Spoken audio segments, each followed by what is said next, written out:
Humanda kang malandi ka. Dudurugin kita sa panlulokong ginawa mo sa kapatid ko.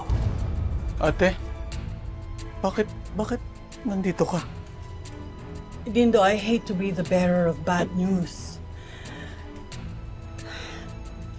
Pero kailangan mo malaman ng isang importanteng bagay. Kaya nga, isinama ko na rin si Marnie.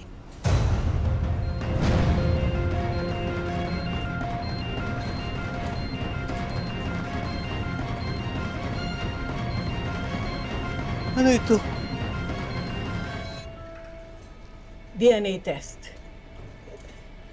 Kailangan ko makasiguro bago ako gumawa ng akusasyon. Kumuha ako ng DNA test dahil narinig kong nag-uusap ang asawa mo at ang asawa ni Marnie. Ate, please.